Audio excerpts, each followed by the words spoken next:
Bonjour, bienvenue dans la série sur la mécanique quantique. Alors, nous avons vu que le théorème de Cauchy-Specker ainsi que le théorème de Glisson et d'autres résultats montrent que toute théorie à variable cachée doit être contextuelle. Beaucoup de physiciens ou de philosophes considèrent que la contextualité est un prix fort élevé à payer pour avoir des variables cachées. Pour Bohm et Illet, cela indique simplement que la mécanique bohmienne n'est pas juste un retour à la physique classique, c'est une théorie quantique en soi. Rappelons que dans la contextualité, si on a un observable A qui commute avec B et C, alors que B et C est différent de 0, alors une mesure conjointe à B et une mesure conjointe à C vont donner pour des résultats qui sont incompatibles. Et pour des variables cachées, cela implique des résultats différents, même pour la mesure de A. La théorie de Bohm est bien contextuelle. Un exemple très simple a été montré par Albert.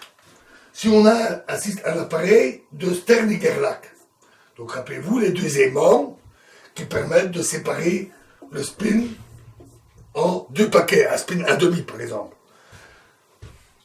Une particule allant, un corpuscule de Bohm allant dans le paquet du haut, spin vers le haut, un autre corpuscule allant vers le bas, spin vers le bas. Et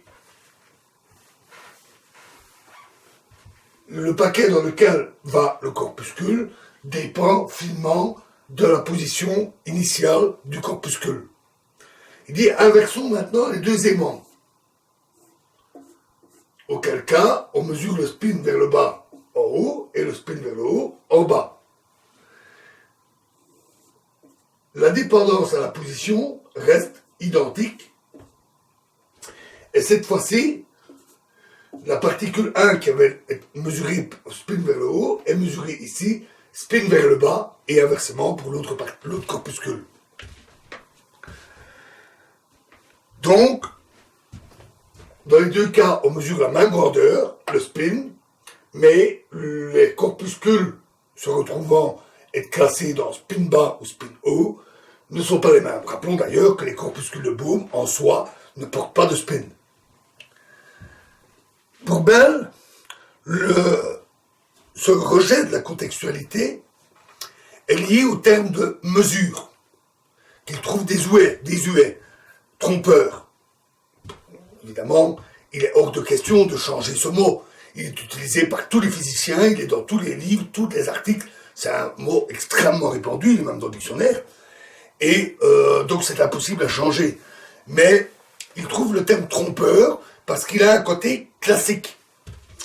Il donne l'impression que ce que l'on mesure est un résultat prédéterminé, qu'on ne fait que révéler par la mesure.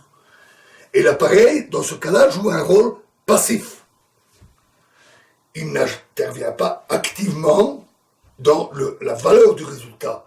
Il ne fait que révéler cette valeur et l'afficher. Pourtant, Bohr, déjà dès le départ, bien avant qu'on parle de contextualité, insistait déjà fortement sur le lien très fort qui existe entre le système et l'appareil. En fait, Bohr disait que, en mécanique quantique, l'observateur lui-même est une composante de l'ensemble qui intervient dans le processus.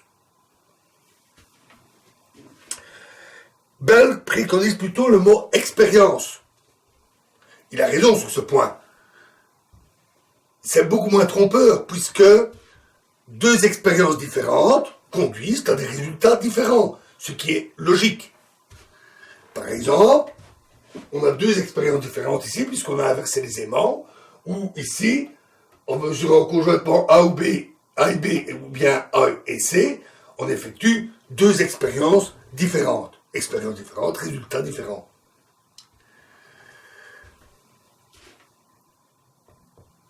L'autre volet important, c'est la non-localité.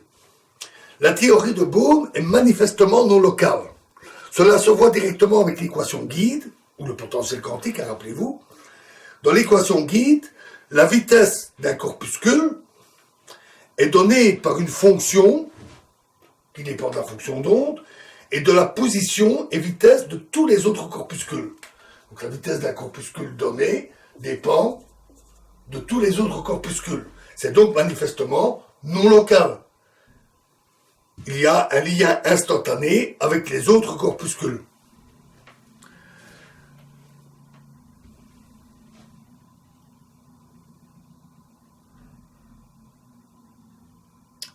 C'est particulièrement important dans le cas des états intriqués. Dans les cas des états intriqués, on voit clairement, en utilisant l'équation guide, que on a un effet non local. En fait, cette non-localité, quand on regarde l'équation guide et l'équation de Schrödinger, et les états quantiques, et en particulier les états intriqués, elle est évidente, parce que la non-localité, la théorie de Bohm, est une traduction des flux de probabilité de la fonction d'onde, et la fonction d'onde est non séparable. C'est-à-dire qu'on ne peut pas avoir des descriptions séparées des différentes parties de la fonction d'onde, il faut une description globale. Et donc, il est logique que la non-localité des corpuscules de Bohm dérive directement du caractère non séparable de la mécanique quantique. Bell l'a bien montré. Il dit une fonction d'onde qui dépend de deux particules. J'avais déjà incité sur ce point aussi dès le début quand j'ai parlé de la description de la mécanique quantique. Elle est différente d'une simple somme, par exemple, de deux fonctions d'onde, une pour chaque particule. C'est plus compliqué. Elle dépend de 6 paramètres. Les trois paramètres, les trois valeurs de position de chaque particule. Donc, elle prend des valeurs dans un espace à 6 dimensions, qui est bien plus grand que l'espace ordinaire, qui n'est qu'à 3 dimensions, comme pour une seule particule. Et la théorie de Bohm ne fait que refléter cette structure.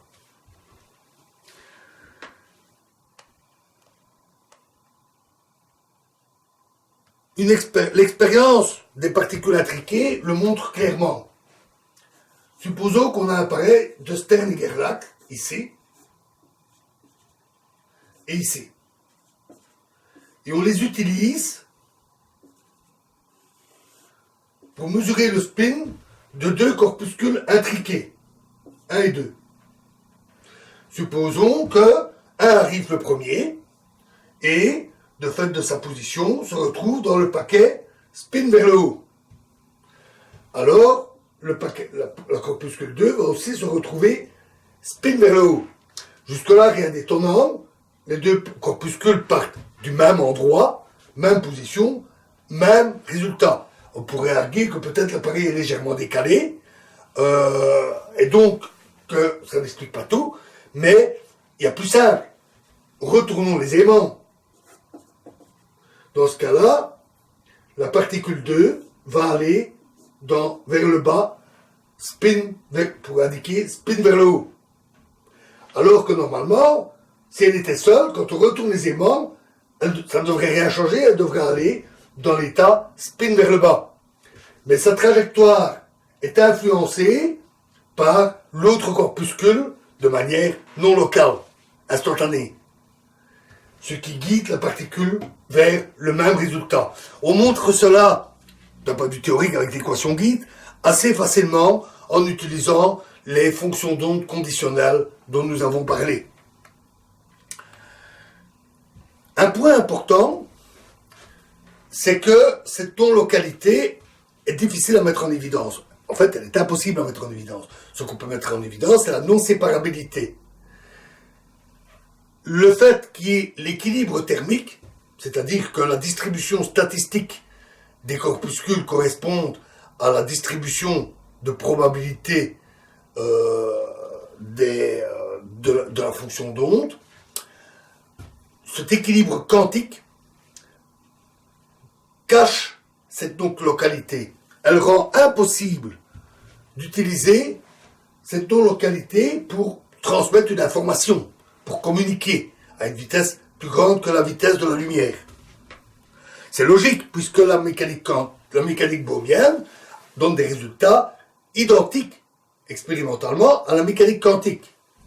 Et en mécanique quantique, il y a un théorème qui dit on ne peut pas avoir de communication instantanée. Donc la mécanique bohmienne ne fait que le refléter.